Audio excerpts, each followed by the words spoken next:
नाम क्या है? नाम रसायन है, उसका तो निरंतर जाप करते रहिए। कोई एक ठौर पकड़ लीजिए नाम की। कृष्ण नाम प्रिय लगता है, राम नाम प्रिय लगता है, हरि नाम प्रिय लगता है, राधा नाम प्रिय लगता है, जो प्रिय लगता है उस नाम का निरंतर गुणगान आप मन नहीं करता तब भी करो। भाव कुभाव अनख आलस हूं, चाहे आलस में करो, चाहे कुभाव से कहो, चाहे परेशान होके करो, पर नाम करो और उसका असर दिखेगा आपको। नाम अंतरंग ऊर्जाओं को बढ़ाता है और सबसे बड़ी बात, कुभाव को प्रकट नहीं होने देता चित्त में। व्यक्ति पाप मार्गी क्यों बन जाता है? क्योंकि उसकी बुद्धि में, उसके विचारों में कई दूषितताएं प्रकट होती हैं और नाम उसको प्रकट नहीं होने देता। इसलिए सत्यम परम धीमहि के भाव से परम सत्य कौन है? परमात्मा का नाम। ठाकुर जी का नाम परम सत्य है। अरे अब कहां तक कहें, गलत रूप में मत ले लेना इस बात को। स्वयं राम जी खड़े हैं वानरों के साथ लंका जाने के लिए, लेकिन राम जी चाह करके भी वानरों को लंका नहीं ले जा पा रहे। लेकिन वही जब पत्थर फेंके गए और उन पर नाम लिख दिया गया, तो राम जी के नाम पर रूपी पत्थर तैरने लगे और उस पर स्वयं राम जी पार हो रहे हैं। अपने नाम से खुद पार हो रहे हैं, तो और बताओ क्या आपको इसके ऊपर क्या उदाहरण दें? ये सब लीला है ठाकुर जी की।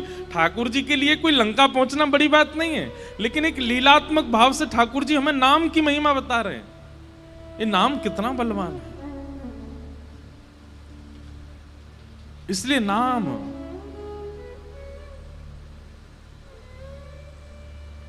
राम ना बिसार बंदे, खाली आना खाली जाना, इस जीवन का नहीं ठिकाना, जीवन के दिन चार बंदे, राम ना बिसार बंदे। राम, तो जो भी नाम आपको प्रिय लगता है पहले तो सोचिए, विचार कीजिए कौन सा नाम अच्छा। गोविंद नाम प्रिय लगता है, गोपाल नाम प्रिय लगता है, माधव नाम प्रिय लगता है, केशव नाम प्रिय लगता है, कृष्ण नाम प्रिय लगता है, राघव नाम प्रिय लगता है, राम नाम प्रिय लगता है, राधा नाम प्रिय लगता है, किशोरी जी का नाम प्रिय लगता है। जो नाम आपको प्रिय लगता है उसका ऐसा आश्रय लो जैसे हम श्वास लेते, नाम चलता रहे, नाम बना रहे, उसका त्याग मत करो। इसका मतलब यह नहीं है कि विपत्ति नहीं आएगी। भाई ब्रेकर तो आएंगे, गाड़ी चला रहे हो रोड पे तो ब्रेकर तो आएंगे, लेकिन गाड़ी में अगर ब्रेक है तो ब्रेकर आने पर धीमे कर लोगे और आराम से थोड़ा सा उचक करके चले जाओगे। और सामने आ गया ब्रेकर और ब्रेक नहीं है गाड़ी में, तो एक्सीडेंट निश्चित है। ठीक वैसे जीवन रूपी गति चल रही है और जीवन रूपी इस गति में कितने सारे उतार चढ़ाव, ब्रेकर्स आने वाले हैं। नाम रूपी अगर ब्रेक आपके पास नहीं है तो एक्सीडेंट निश्चित है। कई लोगों का हो जाता है, किसी से प्रेम हुआ और प्रेम होने के बाद उसने छोड़ दिया, ब्रेकर आया, लेकिन नाम नहीं था जीवन में, तो टूट गए, बिखर गए, परेशान हो गए। बहुत मेहनत की थी, पढ़ाई की थी, कुछ पास आउट करना था, लेकिन एग्जाम करके आए, लेकिन 2 नंबर से रह गए, फेल हो गए, नाम जीवन में नहीं था, बिखर गए। बहुत परिश्रम करके दुकान खोली थी, बहुत इन्वेस्टमेंट किया था, पैसे लगाए थे, चलेगी, घर चलाएंगे, लेकिन नहीं चल पाई। कोविड आ गया, दुकान बंद हो गई, ग्राहक ही नहीं आए, शुरू होने से पहले ही खत्म हो गई, बिखर गए। क्यों? नाम नहीं था जीवन में। क्या समझ में आता है कि नाम से विपत्ति नहीं जाती है, विपत्तियां खत्म नहीं होती नाम से, पर हां विपत्ति आने पर उस विपत्ति का जो असर पहले होना था वो अब नहीं होगा, क्योंकि नाम आपके पास, नाम का आश्रय आपके पास। इसलिए भैया एक नाम आश्रय हो जाओ, नाम का त्याग मत करो।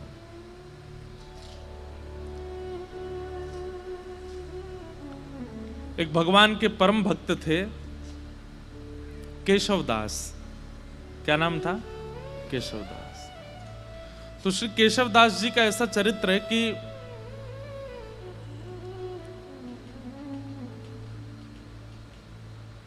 एक बार कहीं कथा में बैठे थे। वो कथा में वक्ता ने ऐसी बात कही कि जीवन में कमाई कहां लगाई जाए तो सार्थक मानी जाती है।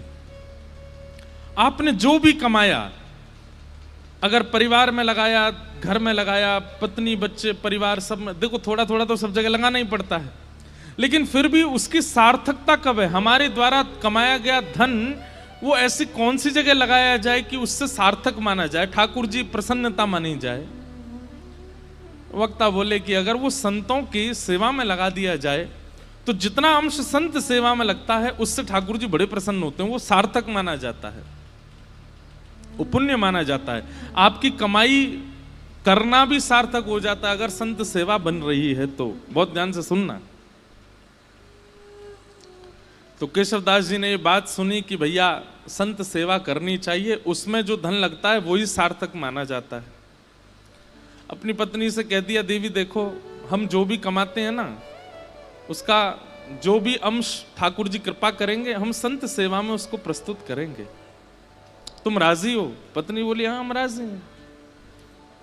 बंधुओं, भगवान की बहुत बड़ी कृपा मानिएगा कि आपका कोई संबंधी, कोई सगा ऐसा है जो भगवत सेवा करने में आपकी सहायता करता है।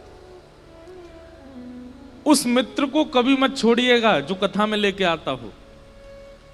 उस मित्र का कभी त्याग मत करना जो वृंदावन लेके जाता हो।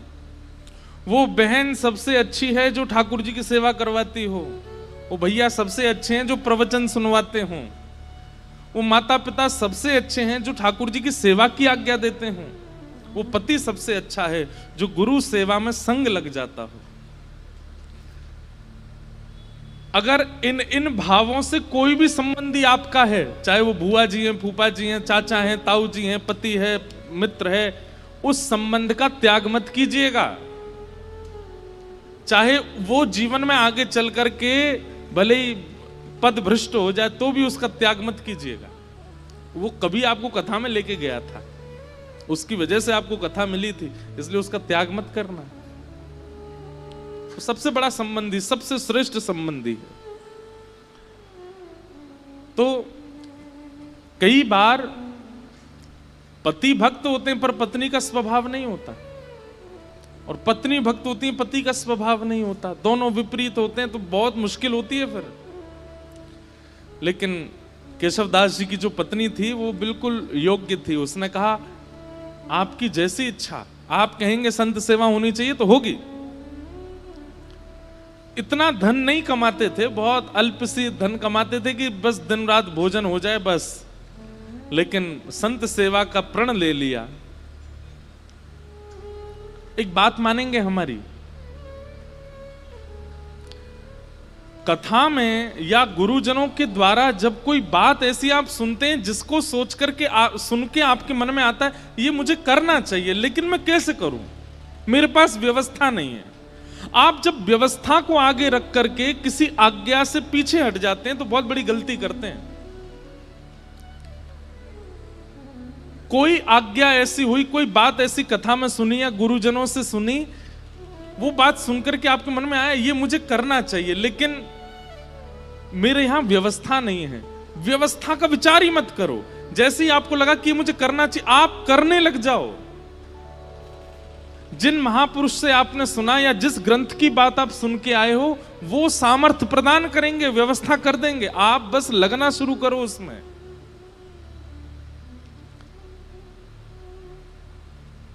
छोटा सा बच्चा स्कूल जाता है और किताब के अक्षरों को देख करके रोने लग गया।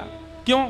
क्या कीड़े मकोड़े से हैं, मुझे तो पढ़ ही नहीं जा रहे ये, मैं कैसे अपने पिता की तरह बनूंगा, मैं कैसे अपने चाचा की तरह बनूंगा, ये तो मुझसे पढ़ने में ही नहीं आ रहे। अरे भाई प्रयास तो कर, तो प्रयास करेगा तो धीरे धीरे समझ में आने लगेंगे। हम लोग हिंदू हैं, अगर अभी हिंदी अक्षर के 1 2 3 4 5 6 प्रकट कर दिए जाएं तो हमसे पढ़े नहीं जाएंगे, वो अक्षर भी हमें समझ में आने वाले नहीं है। प्रयास करेंगे तो सब समझ में आता है। इसलिए कभी कोई आज्ञा ऐसी आप सुनते हैं और उसके प्रति आपका भाव बनता है कि ये मुझे करना चाहिए। मान लीजिए किसी महापुरुष की वाणी से आपने सुना कि संत सेवा करनी चाहिए, सप्ताह में एक दिन निश्चित कर लो कि चाहे धूड़ के करके आए संत सेवा करेंगे। आपके मन में आया कि मेरा मन तो हो रहा है कि मैं करूं, पर कैसे करूं? क्यों? व्यवस्था नहीं है, चाहे धन की कमी है, चाहे परिवार में कोई साथ देने वाला नहीं है, आदि आदि जो भी व्यवस्था का चिंतन करके रुकिए मत। मुझे संत सेवा करनी चाहिए, ठीक है, अगले सोमवार से मैं सोमवार संत सेवा करूंगा। आप तनिक से प्रारंभ तो करिए। आप प्रारंभ करोगे, पूरा ठाकुर जी कराएंगे। केशवदास जी के चरित्र से सीखने को मिलेगा आपको। केशवदास जी की व्यवस्था इतनी उचित नहीं थी कि वो संत सेवा कर सकते हैं, लेकिन कथा में सुन लिया तो मन बना लिया कि अब सेवा मुझे करनी है, और पत्नी का साथ लेकर के जो भी धन कमाते थे उससे बढ़िया प्रसादी बनाते, संतों को निमंत्रण देते, घर पर संत आते, प्रसाद पाते। भगवान की दया से इतना ही प्रसाद बनता कि संत जन पा लेते, उनके लिए नहीं बच पाता था। तो दोनों क्या करते, जो संतों की शीत प्रसादी होती थी उसी को इकट्ठा करते, उसी को पा लेते। कभी कभी वो मिल भी नहीं पाती थी, अब संतों से थोड़ी कहेंगे कि छोड़ जाना थोड़ा, वो बेचारे प्रेम से पाते थे तो कई बार मिलता भी नहीं था, लेकिन संत सेवा बनने लगी। लेकिन ठाकुर जी बहुत दिन तक अनुकूलता रहने नहीं देते। लिख लीजिएगा इस बात को, अगर बहुत प्रसन्नता में जीवन निकल रहा है, फूलिएगा नहीं, आएगा दुख, निश्चित आएगा। बहुत धन के साथ में अभिमान हो गया है कि मैं कुछ भी खरीद सकता हूं, मैं कुछ भी कर सकता हूं, मैं कुछ भी बना सकता हूं, मैं कहीं भी जा सकता हूं। एक दिन आएगा कहीं जाने लायक नहीं रहोगे। और ये विपरीत स्थिति में भी सुनिए, अगर बहुत कष्ट में जीवन जा रहा है तो परेशान मत होइए, एक दिन सुख आएगा। आज इतनी धन की व्यवस्था नहीं है कि आप एक ही वस्त्रों को 5-5 दिन तक पहनते हैं, है ही नहीं वस्त्र, चिंता मत कीजिए, एक दिन ठाकुर जी अनुग्रह कुछ करेंगे। एक स्थिति कांस्टेंट किसी की नहीं रह सकती, परिवर्तन तो होता है, चाहे वो वैष्णव हो चाहे वो संसारी हो। तो केशवदास जी सेवा करते थे, अब धीरे धीरे क्या हुआ, उनका धन जो था खत्म होने लगा, अब सेवा के लिए धन नहीं बचा। उन्होंने कर्जा लेने का मन बनाया कि मैं कर्जा ले लेता हूं, संत सेवा नहीं छूटनी चाहिए। अब बेचारा कोई धनवान नहीं होता, सामान्य होता तो उसको कोई कर्जा भी नहीं देता। बाजार में निकल गए कर्जा लेने के लिए कि कोई हमें थोड़ी सी सेवा कर दो तो हम संत सेवा करेंगे। किसी ने भी उनको देने से मना कर दिया। लेकिन एक चतुर व्यापारी था, जब ये गए उसके पास, बोले आप जो कहेंगे हम ब्याज सहित आपको वापस कर देंगे, हमें थोड़ा सा धन दे दो, संत सेवा करनी है। तो व्यापारी ने कहा ठीक है हम दे देंगे तुमको धन, लेकिन बदले में हमको ब्याज सहित धन नहीं चाहिए, एक सेवा कर दो हमारी। ये तो नाचने लगे, बोले आप जो कहोगे सो करूंगा। क्या करना है पूछा नहीं, हम आप सब लोग होते तो पूछते, भाई हम जितना धन ले रहे हैं उसके समान ही मेहनत करेंगे। बोले आप धन दे दीजिए, मैं संत सेवा कर रहा हूं, उसके बाद आ जाऊंगा, आप जो कहोगे करने को तैयार हूं। धन दे दिया, संत सेवा हो गई। संत सेवा करने के बाद पत्नी से कह दिया देखो अब अगले 1 हफ्ते के लिए हमारे पास में खूब संपत्ति आ गई है, अब तुम चिंता मत करो, संतों की सेवा पर मैं किसी को कर्जा चुकाने जा रहा हूं। तो कर्जा कैसे चुकाओगे, आप धन तो है नहीं। बोले वो सेवा करनी है, उसी से चुक जाएगा। एक भला आदमी मिल गया, उसने कहा कि पैसा मत लौटाना, सेवा कर देना। केशवदास जी लौट करके गए उसके पास, बोले भैया बताइए क्या सेवा करनी है, आप कहें तो बर्तन मांज दूं, झाड़ू लगा दूं, पोंछा कर दूं, पुताई कर दूं, क्या करना है आप बताओ। बोले हमारी एक जमीन है, वहां पर कुआं खोदना है, कुआं खोदना है। कुआं खोदने का मतलब समझते हैं, कितनी गहराई में जाना पड़ेगा, जब तक जल ना आ जाए तब तक खोदते रहो, और जब वो जल निकलना प्रारंभ हो जाए उसके बाद भी कितने फीट अंदर तक खोदना पड़ेगा, फिर चुनाई करनी पड़ेगी, कुएं में पूरा उसको आकृति देनी पड़ेगी, फिर बहुत दिन तक जल खींचना पड़ेगा, सारा मतमैला जल निकल के जब बिल्कुल स्वच्छ जल आ जाएगा तब कुएं का निर्माण होगा। इतना तो धन भी नहीं लिया था उन्होंने जितना उनको सेवा दे दी, लेकिन प्रसन्न हो गए। जो आ गया, कहां जाना है बताइए। एक बार भी ये नहीं कहा कि आप ऐसी सेवा कैसे करा सकते हैं। पहुंच गए फावड़ा लेकर के और लगे, जैसे करते निकालते फेंकते करते मिट्टी, तो वो एक गति जैसी बन गई थी। फावड़े चलने की आवाज, मिट्टी भरने की आवाज, फिर उसको दूर फेंकने, उसकी जो वो धुन बन गई थी, उसमें इतना उनको सुख मिलने लगा था कि वो राम राम जपते हुए ये करते थे। और उन्होंने नियम लिया कि ये मैं अपनी संत सेवा चुका रहा हूं, किसी से लिए थे मैंने धन संत सेवा, वो चुका रहा हूं। मैं नियम रखूंगा कि मैं इस पूरे क्रियाकलाप में संसारी बात नहीं करूंगा, केवल राम राम बोलूंगा। कुआं खोदते जा रहे हैं।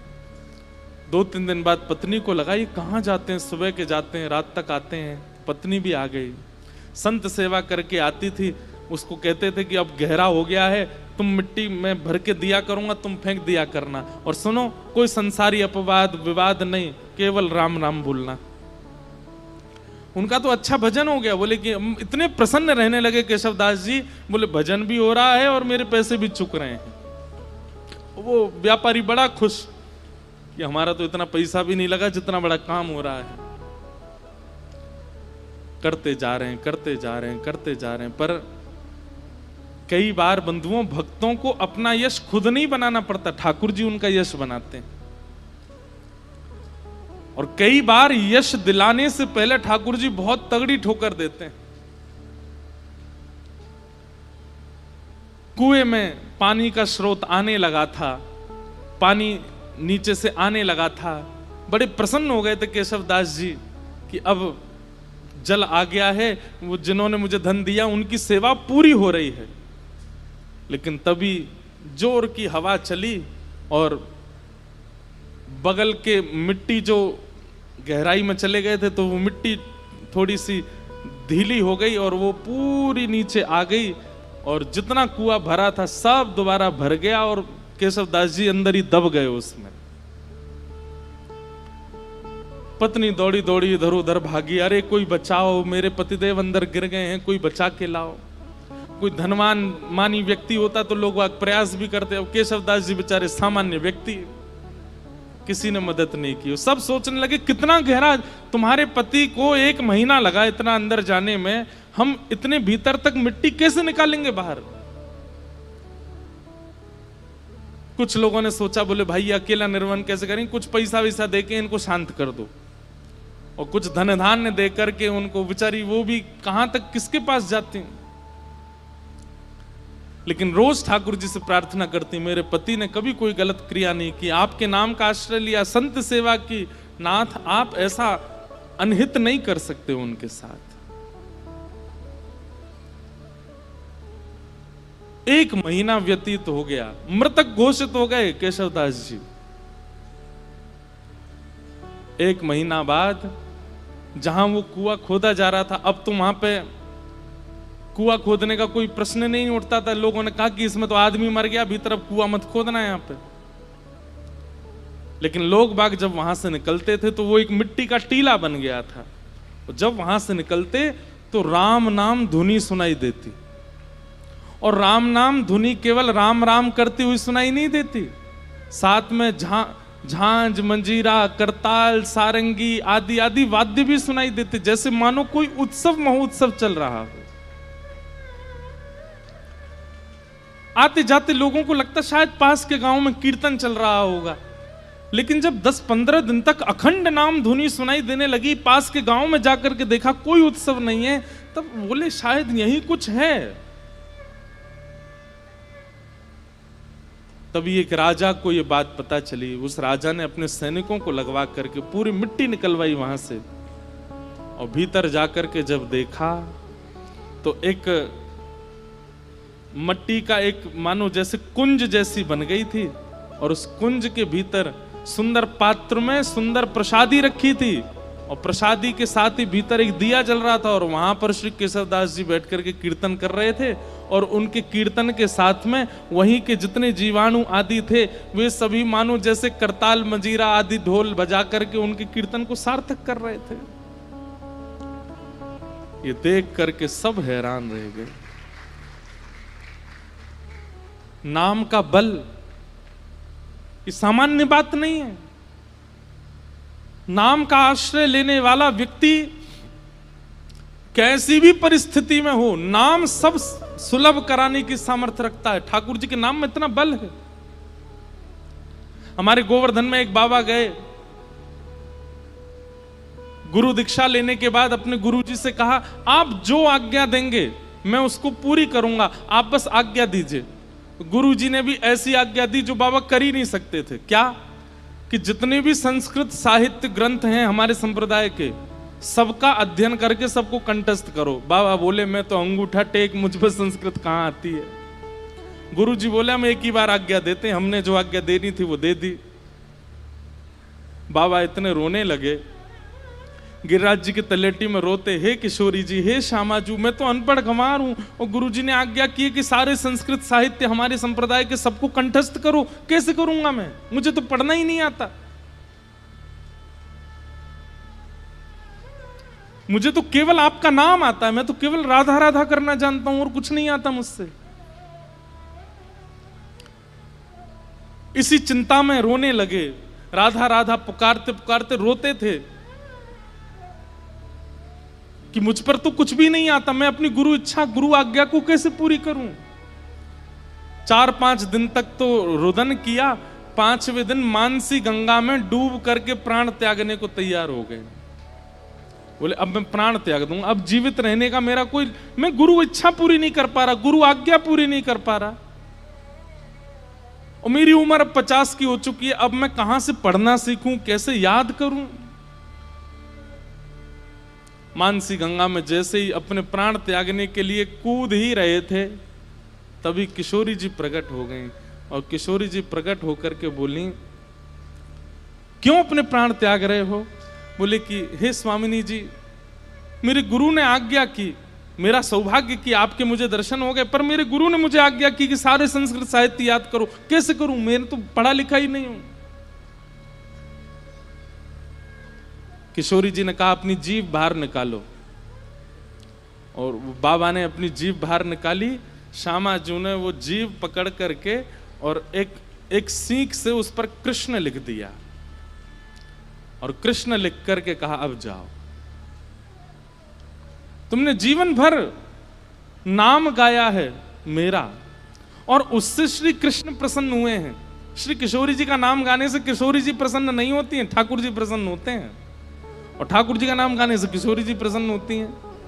बोले आपने जीवन भर मेरा नाम गाया और कुछ आपको नहीं आता है, इसलिए ठाकुर जी बड़े प्रसन्न है, और उन्होंने प्रसन्न होकर के कहा है कि मेरी जितनी सिद्धियां उनमें एक विद्या सिद्धि है, वो विद्या सिद्धि आप इसको दे आओ श्री जी, अब जाओ, अब तुम्हें पढ़ने की भी आवश्यकता नहीं है, तुम बस गुरु जी जो प्रश्न करें सबका उत्तर देते जाना, सारा साहित्य तुम्हारी जिह्वा पर विराजमान हो गया। जैसे ही गए, गुरु जी ने कहा कि पढ़ाए? बोले हाँ, 5 दिन पहले तो हमने आज्ञा दी, बड़ी जल्दी पढ़ाए। बोले गुरु जी आप आज्ञा करें, कौन सा साहित्य कौन सा ग्रंथ सुनाऊं? गुरु जी ने ग्रंथ का नाम बोला तो बैठ करके पूरा ग्रंथ सुना दिया। बोले कैसे प्रकट हुआ? बोले केवल नाम का आश्रय, श्री जी के नाम की कृपा हुई है, मैं पढ़ा लिखा नहीं हूं, श्री जी ने कृपा करके अपने नाम की कृपा से मुझे ये सब प्रदान कर दिया। इसका मतलब ये नहीं है किसी के पेपर हो तो रात भर राधे राधे बोलता रहे, हे किशोरी जी कल मेरा एग्जाम अच्छा हो जाए। लंबे समय तक नाम का आश्रय लीजिए, और उस नाम का आश्रय किसी कार्य की सिद्धि के भाव से मत लीजिए, बस नाम का आश्रय लीजिए, कार्य सब अपने आप ठीक हो जाएंगे। सत्यम परम धीमहि, परम सत्य भगवान का नाम है, उसे हम बारंबार प्रणाम करते हैं।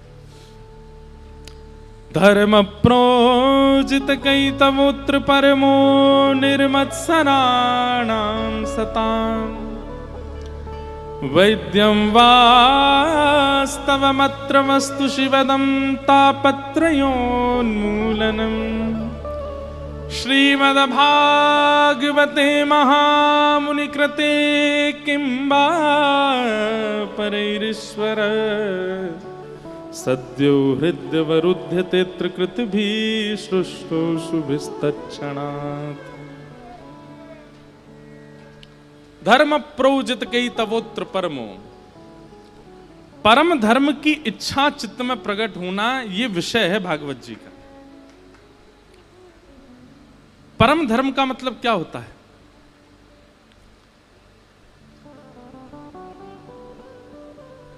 परम धर्म का मतलब क्या है कि अब मैंने बहुत कमा लिया, बहुत खा लिया, बहुत कर लिया, बहुत सब कुछ करके देख लिया, अब मुझे एक ठौर चाहिए बस। एक प्रकार का ये परम धर्म है। धर्म क्या है?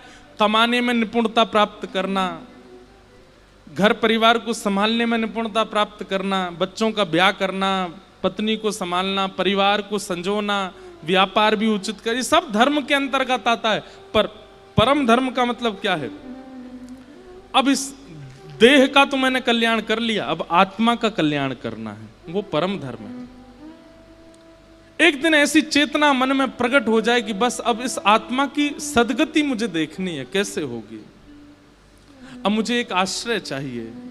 आपने सुना होगा प्राचीन काल की जितनी भी राजाओं की कथा सुनाते हैं व्यास मंच, सब में क्या कहते हैं? एक उम्र आने पर राजा वन को चले गए, राजा वन में जाकर के भजन करने लगे। पर आजकल कोई वन में नहीं जाता, वन ही नहीं बचे। आजकल कोई वन में नहीं जाता। लेकिन एक बात कहें, इस कलिकाल में वन श्री वृंदावन है। आपका मन जिस दिन वृंदावन की ओर बढ़ जाए, मन जिस दिन वृंदावन के अलावा और किसी को प्रायोरिटी ना देता हो, उस दिन समझ जाना कि बस यही हमारा वनवास है, यही हमारा वन गमन है।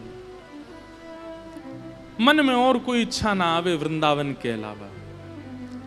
बंधुओं, कभी कभी अपनी भक्ति ऐसे नापा कीजिए कि आपको ठाकुर जी और दूसरी तरफ संसार की कोई वस्तु रख दी जाती हो और एक चीज चुनने को कही जाती हो, फिर अपने मन को देखा करो कहां की तरफ आकर्षित हो रहा है। जैसे एक तरफ तो ठाकुर जी का राजभोग प्रसाद है और दूसरी तरफ पिज्जा है, बर्गर है, बढ़िया बढ़िया चीजें हैं संसारी जो ठाकुर जी को भोग नहीं लगी।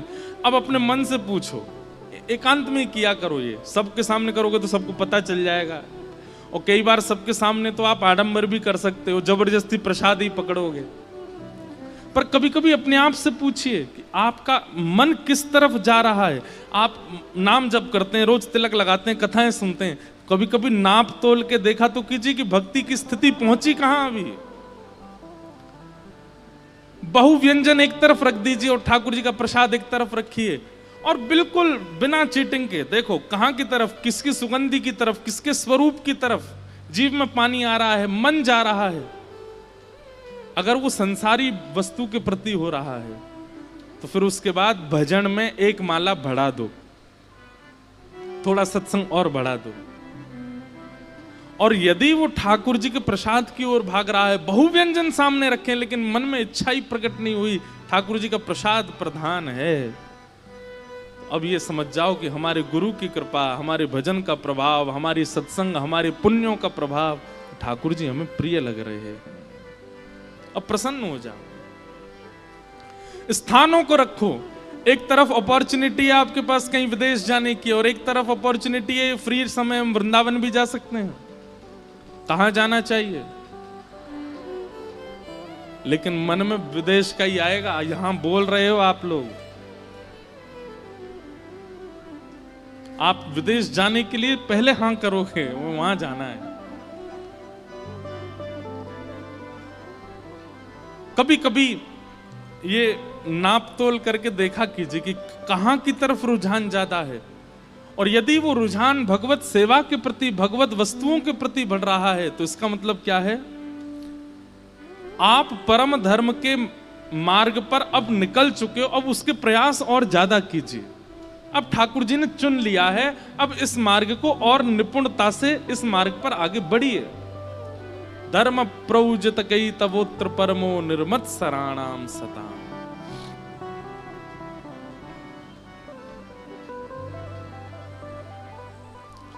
निर्मत सराणाम सता, मात्सर्य दोष खत्म हो जाए चित्त से। किसी के प्रति ईर्ष्या, किसी के रूप, स्वरूप, वैभव, संपत्ति और उसकी श्रेष्ठताओं को देखकर के आपके चित्त में ज्वलनशीलता ना होती हो, प्रसन्नता होती हो, समझ जाओ अब ठाकुर जी हमें स्वीकार कर रहे हैं। तीसरा, वैद्यम वास्तव मत्र वस्तु शिवदम।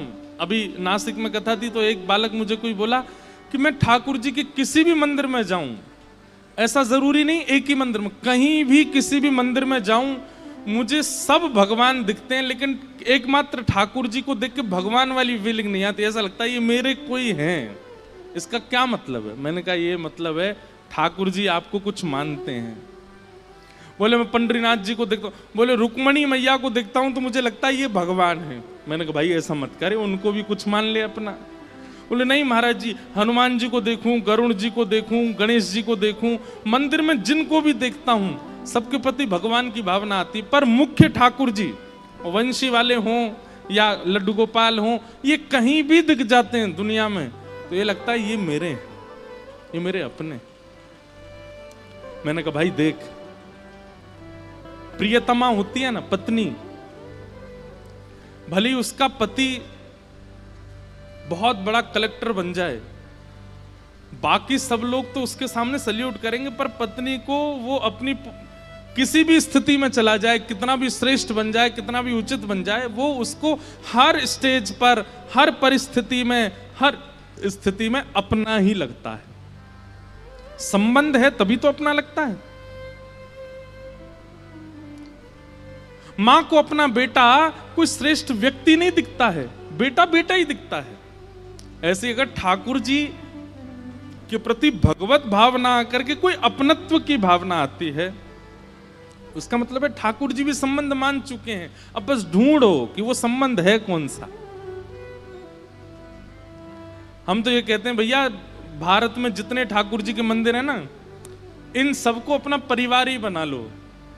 जैसे श्री पंडरीनाथ भगवान हैं, ये कौन है? बोले ये हमारे फूफा जी हैं। वहां की रुक्मणी मैया बुआ जी हैं। कोई पूछे कहाँ जा रहे हो? फूफा जी के घर जा रहे हैं। पंढरपुर जा रहे हैं, नहीं बोलो कहाँ जा रहे हो? बुआ जी के यहाँ जा रहे हैं अपनी। एक दो बार तो आदमी यही सोचेगा, और इतनी निपुणता से बोलो कि सामने वाले को यही लगे कि बुआ जी के यहाँ ही जा रहे हो। 5-6 बार बाद उसको पता चले कौन सी बुआ जी तुम्हारी? बोले चंद्रभागा नदी के तट पर रहती हैं, रुक्मणी मैया हमारी बुआ जी हैं, ठाकुर जी हमारे फूफा जी हैं। द्वारिका के ठाकुर जी को अपने जीजा जी मान लो, वहां की रुक्मणी मैया हमारी बहन है। अब कहाँ जा रहे हो? जीजा जी के यहाँ जा रहे हैं। जगन्नाथपुरी में ये कौन है? बोले ये हमारे चाचा जी हैं, चाचा जी से मिलने जा रहे हैं। बद्रीनाथ भगवान, बोले ये तो नाना जी हैं हमारे। अच्छा बद्रीनाथ वैसे भी नाना जी हैं, क्यों? श्रीमद् भागवत का निर्माण बद्रीनाथ में ही हुआ, और भागवत जगत माता है, और माता जी का जो जन्म स्थान होता है वो नानी का घर ही होता है। तो लो ऐसे भी संबंध बन गया कि वो नाना जी हैं। श्री राधा रमन जी कौन है? बोले ये तो हमारे प्रियतम हैं। बिहारी जी कौन है? ये हमारे सखा हैं। राधा वल्लभ जी कौन है? बोले ये हमारे सखा के सखा हैं। ऐसे कोई संबंध, सबसे संबंध बना लो और फिर उस संबंध का निर्वहन कीजिएगा, उस संबंध को निभाइएगा, उसी संबंध से जाइए, उसी दृष्टि से देखिए, उसी भाव से मिलिए। बिहारी जी अगर आपको भाई के रूप में लगते हैं और कभी बहुत भीड़ हो जाए तो भीतर जाकर के थोड़ा रोष भी बहन की तरह कर सकते हो या भाई की तरह कर सकते हो। अरे भैया तो बहुत बड़ा होगा, अब तो दर्शन ही ना दे हमें, हैं इतनी भीड़ है गई है, कोई धक्का मारे, कोई भगा दे यहाँ से, ऐसा मत करे भैया लाला मिल लेकर हमते। ठाकुर जी अनुग्रह करेंगे, ठाकुर जी कृपा करेंगे। आप संबंध मानिए, ये बात कोई मनगणंत नहीं है, ये भगवत वाणी है। वैद्यम वास्तव मत्र वस्तु शिवदम, ठाकुर जी से संबंध मानो। गोस्वामी तुलसीदास जी कहते हैं मोहे तोहे नाते अनेक मानिए जो भावे, जो भावे वो संबंध ठाकुर जी से माने।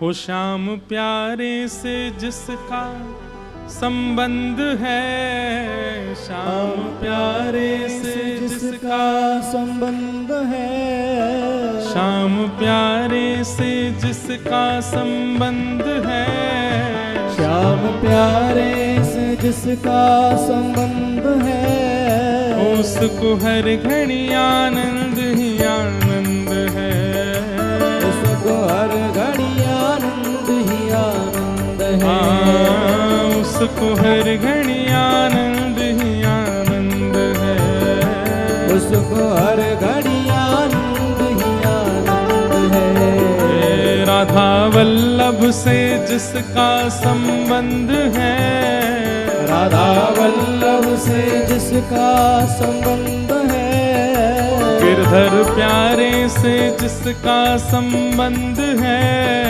गिरधर प्यारे से जिसका संबंध है, उसको हर घड़ी आनंद ही आनंद है, उसको हर घड़ी आनंद ही आनंद है, उसको हर घड़ी आनंद ही आनंद है, उसको हर घड़ी आनंद ही आनंद है। झूठी ममता से करके किनारा, झूठी ममता से करके किनारा, झूठी ममता से करके किनारा, झूठी ममता से करके किनारा, बोल के सच्चे प्रभु का सहारा, लेके सच्चे प्रभु का सहारा, लेके सच्चे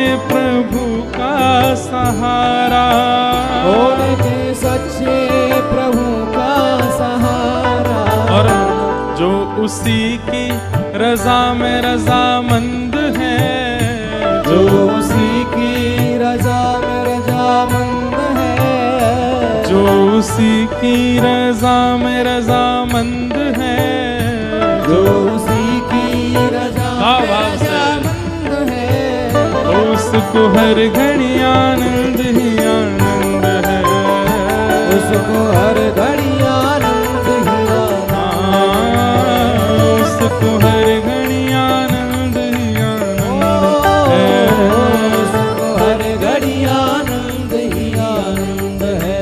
ओ राधा वल्लभ से जिसका संबंध है, राधा वल्लभ से जिसका संबंध है, ओ प्यारे गिरधर से जिसका संबंध है, ओ प्यारे गिरधर से जिसका संबंध है, वो उसको हर घड़ी आनंद ही आनंद है, उसको हर घड़ी आनंद ही आनंद है, हाँ उसको हर घड़ी आनंद ही आनंद है, उसको हर घड़ी आनंद ही। श्री राधा रमण लाल की।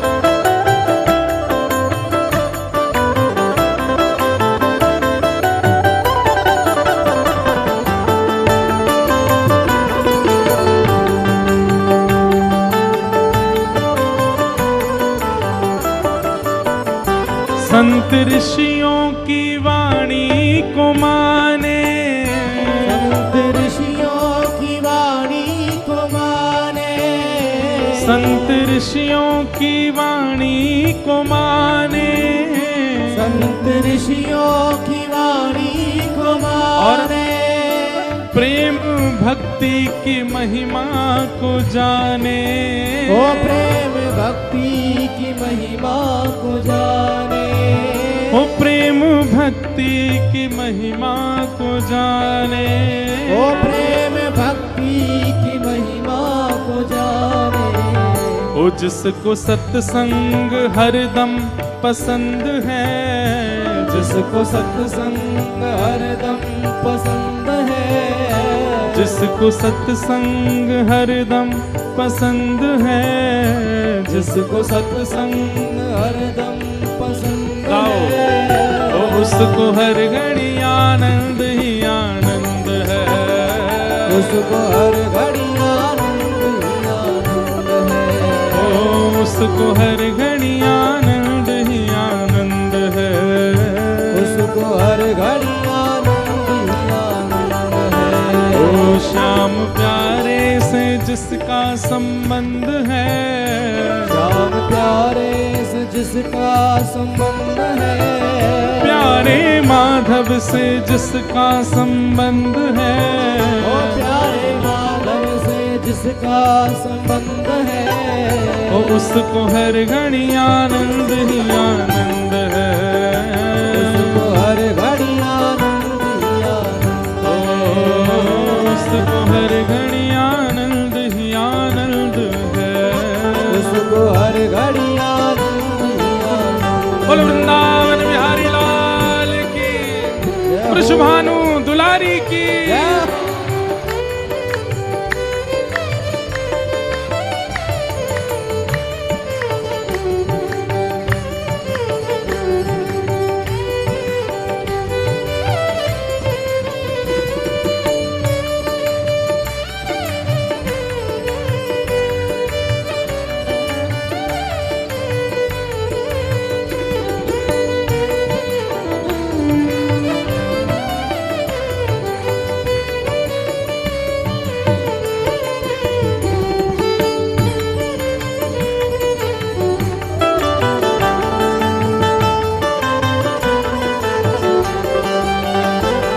निंदा चुगली न जिसको सुहावे, निंदा चुगली न जिसको सुहावे, निंदा चुगली न जिसको सुहावे, निंदा चुगली न जिसको सुहावे, ओ बुरी संगत की रंगत ना भावे, ओ बुरी संगत की रंगत ना भावे, हाँ बुरी संगत की रंगत ना भावे, ओ बुरी संगत की रंगत ना और भावे। जिसके हृदय में, हाँ जिसके हृदय में, जिसके हृदय में बाल मुकुंद है, जिसके हृदय में बाल मुकुंद है, ओ जिसके हृदय में बाल मुकुंद है, ओ जिसके हृदय में बाल मुकुंद है, ओ उसको हर घड़ी आनंद ही आनंद है, ओ उसको हर घड़ी आनंद ही आनंद है, हाँ उसको हर घड़ी आनंद ही आनंद है, उसको हर घड़ी आनंद ही आनंद है। ओ श्याम प्यारे से जिसका संबंध है, श्याम प्यारे से जिसका संबंध है, राधा वल्लभ से जिसका संबंध है, राधा वल्लभ से जिसका संबंध है, उसको हर घड़ी आनंद ही आनंद है, उसको हर घड़ी आनंद ही आनंद है, उसको हर घड़ी आनंद ही आनंद है, उसको हर घड़ी आनंद ही आनंद। राधे राधे गोविंद गोविंद राधे राधे राधे गोविंद गोविंद राधे, जय राधे राधे गोविंद गोविंद राधे राधे राधे गोविंद गोविंद राधे, जय गोविंद राधे गोपाल राधे, जय गोविंद राधे गोपाल राधे, जय गोविंद राधे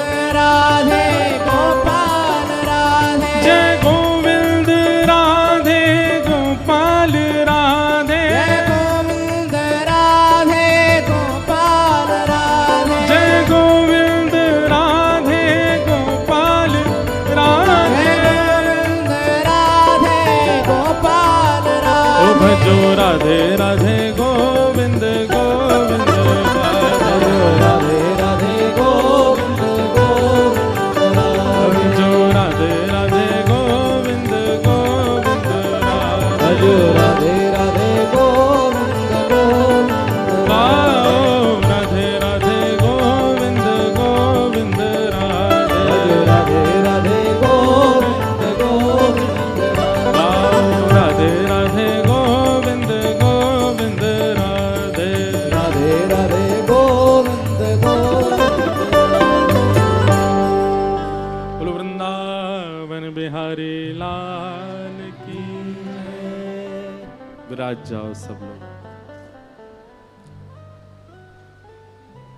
जिसके हृदय में बाल मुकुंद है, जिसके हृदय में बाल मुकुंद है, उसको हर घड़ी आनंद ही आनंद है, उसको हर घड़ी आनंद ही आनंद है, उसको हर घड़ी आनंद ही आनंद है, उसको हर घड़ी आनंद ही आनंद है। ठाकुर जी से संबंध बहुत आवश्यक है बंधु। और बात एक समझनी है कि संबंध किसी प्रयोजन से नहीं होना चाहिए। हम ठाकुर जी को भाई मान लेंगे तो हम उन पर गुस्सा कर देंगे, हम उनसे कुछ भी बोल सकते हैं, या हम भाई मान लेंगे तो फिर बहन बन जाएंगे तो फिर हम पर उनको कृपा करनी पड़ेगी, हमारे दुखों को दूर करना पड़ेगा, कष्टों से निकालना पड़ेगा। इन सब भावनाओं से संबंध नहीं, संबंध निस्वार्थ भाव से हो। भाई जहां विवाह कुछ शर्तों पर किया जाता है ना, वो विवाह उचित नहीं होता, और जहां कोई शर्त नहीं है वो विवाह उचित है। सबसे ऊंची प्रेम से, सबसे ऊंची प्रेम, प्रेम के वश अर्जुन रथ, हाँ क्यों प्रेम के वश। ठाकुर जी ने रथ चलाने के पीछे कुछ मांगा अर्जुन से, या कोई कामना थी ठाकुर जी की, या कोई अभिलाषा थी? कुछ नहीं। भूल गए ठकुराई सबसे ऊंची प्रेम। अच्छा, आज हम एक बात बोल रहे हैं, लिख लीजिएगा कहीं। ठाकुर जी को नापसंद 3 लक्षण हैं, अगर वो मानव के अंदर हैं तो ठाकुर जी से आप बहुत दूर हो। ठाकुर जी को बिल्कुल पसंद नहीं है 3 लक्षण। सबसे पहला ईर्ष्या। आप क्रोधी हो ठाकुर जी को भा जाओगे। कितने क्रोधियों को मिले हैं भगवान। आप लोभी हो तो भी ठाकुर जी को भा जाओगे। आप मोही हो तो भी ठाकुर जी को भा जाओगे, लेकिन ईर्ष्यालु हो ठाकुर जी को प्रिय नहीं लगोगे। तो सबसे पहला लक्षण, अगर ये 3 लक्षणों में से एक भी हमारे अंदर है, प्रयास कीजिए बाकी लक्षणों को धरे रहने दो कोने, इन 3 पर काम करो। सबसे पहला ईर्ष्या। ईर्ष्या चित्त में नहीं होनी चाहिए, और अगर ईर्ष्या है तो उस ईर्ष्या के लिए भजन करो। भगवत प्राप्ति के लिए बाद में भजन करेंगे, पहले खुद को बना तो लें योग्य। ईर्ष्या। दूसरा लक्षण स्वार्थ। ठाकुर जी के पास जब जाते हैं तब स्वार्थ से ही जाते हैं, बिना स्वार्थ के तो उनका नाम ही याद नहीं आता है। आज तक जितनी भी बार हम स्वार्थ से गए ना, उनका भी प्रायश्चित करना चाहिए हमको। अब हम कहां तक कहें, देखो व्यक्तिगत आप हमसे मिलोगे तो हम यही कहेंगे, भैया आप कहोगे हमारे घर में कोई बीमार है, हम कहेंगे ठाकुर जी से प्रार्थना करो सब मंगल होगा। लेकिन मंच से कह सकते हैं। कितने ऐसे महापुरुष हुए हैं हमारे भारत में, उनके परिवार में ऐसा कोई असाध्य रोग हो गया तब भी ठाकुर जी से नहीं कहा। एक द्वारिका के भक्त थे, नाम मुझे याद नहीं आ रहा। सुदामा जी जैसी स्थिति थी उनकी, भोजन के लिए उनके पास में घर में अन्न नहीं था। पत्नी बोली, द्वारिकाधीश से प्रार्थना करते हैं ना कि हमें अन्न प्रदान करें। तो वो अपनी पत्नी को उपदेश देते हुए क्या बोले, बोले देवी एक बात बताओ, जिसने हमको जीवन भर दिया हो, कभी कभी ऐसा मन में भाव आता ना कि ये पहले ही इतना दे चुके हैं, इनको और हम मांग करके क्यों अपना स्वरूप बिगाड़ें। उन पत्नी बोली क्या दिया ठाकुर जी ने हमको? कुछ भी तो नहीं। अच्छा तो तुम देख कैसे पाती हो? आंख किसने दी तुमको? बोले ठाकुर जी ने दी। तुम सुन कैसे पाती हो? कान किसने दिए? बोले ठाकुर जी ने दिए। तुम चल कैसे पाती हो? पैर किसने दिए? ठाकुर जी ने दिए। तुम सोच कैसे पाती हो? बुद्धि किसने दी? नाक कैसे, श्वास कैसे ले पाती हो? अरे तुम्हारे पास जो कुछ भी है तुमने अपने आप बनाया, सब ठाकुर जी ने दिया। जब सब कुछ ठाकुर जी ने दिया, जीवन पूरा ठाकुर जी ने दिया, हर दिन हम जीवित हैं, मतलब एक एक दिन हमको ठाकुर जी ने दिया, तो हम फिर ये अन्न के लिए भी उनको क्यों भजें? ठाकुर जी कृपा करेंगे तो मिल जाएगा, और अगर हमारे भाग्य में नहीं होगा, हम श्रम करेंगे, परिश्रम करेंगे, पर ठाकुर जी का भजन अन्न मिले इसलिए तो बिल्कुल नहीं करेंगे। समझ में आई बात? स्वार्थ के लिए कभी भजन नहीं। अरे मैं बीमार हो गया तो बीमारी से निवृत्त होने के लिए मैं औषधि ले लूंगा, मैं अन्य देवताओं को प्रणाम करके उससे स्वस्थ होने का प्रयास करूंगा, पर ठाकुर जी को हम परेशान नहीं कर सकते इस बात के लिए ठाकुर जी आओ आकर के मुझे ठीक करो, मैं आपकी इतनी कथा करता हूं, आप मुझे ठीक क्यों नहीं कर रहे हो? 2 दिन से हम बुखार में ही हैं, लेकिन कोई ऐसा नहीं कि ठाकुर जी हम आपकी कथा सुनाते हैं, 4 घंटे कथा कहते हैं, हमको तो बुखार आना ही नहीं चाहिए। स्वार्थ से कोई भजन नहीं और संबंध नहीं। आप यदि ठाकुर जी से संबंध बनाओ तो निस्वार्थ होना चाहिए, उसके बाद फिर कभी कोई कामना प्रकट होनी नहीं चाहिए चित्त में, निस्वार्थ भाव से।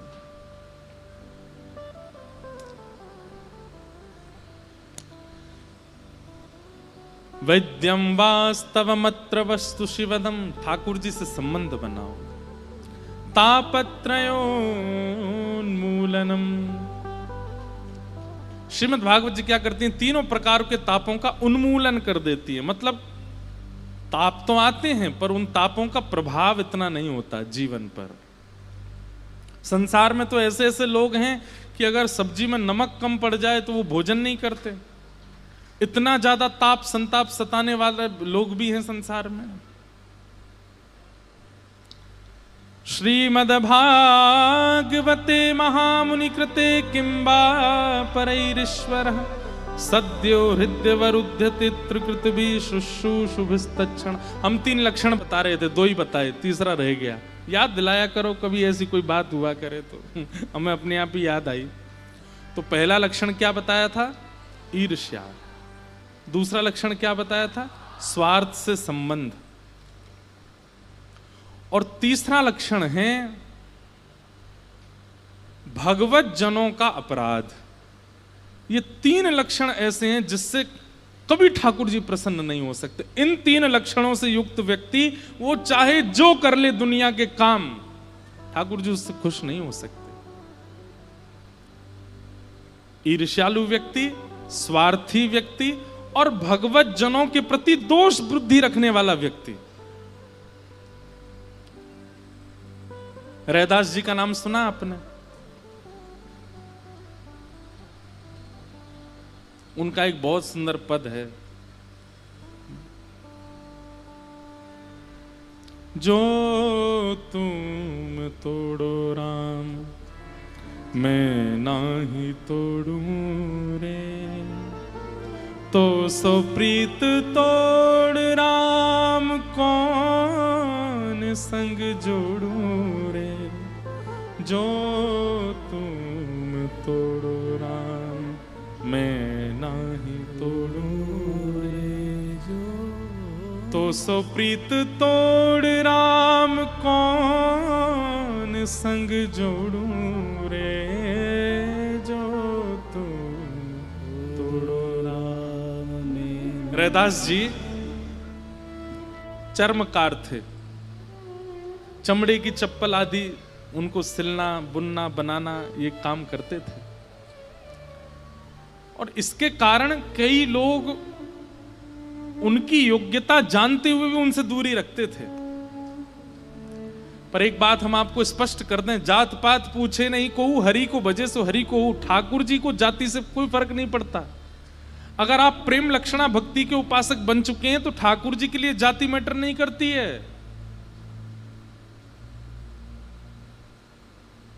रैदास जी एक बार अपनी ठाकुर जी की सेवा करने के बाद भाव में चले गए, मानसी में चले गए। और मानसी में उन्होंने क्या देखा कि ठाकुर जी के दर्शन करने के लिए, उनके ठाकुर जी के दर्शन करने के लिए कोई मानव नहीं आए हैं। साक्षात इंद्र, साक्षात ब्रह्मा, साक्षात देवी देवता पधारे हैं। तो रैदास जी अपने ठाकुर जी का अभिषेक करके वो जल एक कठौते में लिया और भाव में सबको दे रहे थे। तो रैदास जी का प्रवचन और उनके कीर्तन सुनने के लिए बड़े बड़े राजा भी आया करते थे। काशी नरेश, काशी के राजा, वो भी रैदास जी के यहाँ सत्संग में आते थे। तो रैदास जी के सत्संग में आकर के काशी नरेश जैसे ही बैठे तो आप भावावेश में थे, और भावावेश में देवी देवता आए हैं ऐसा मान करके सबको चरणामृत ठाकुर जी का दे रहे थे। कई लोग तो पीछे हट जाते थे। रैदास जी का सत्संग सुनना है, कथा सुननी है, पर इनके हाथ से हमें कुछ लेना नहीं है। क्यों? चर्मकार है।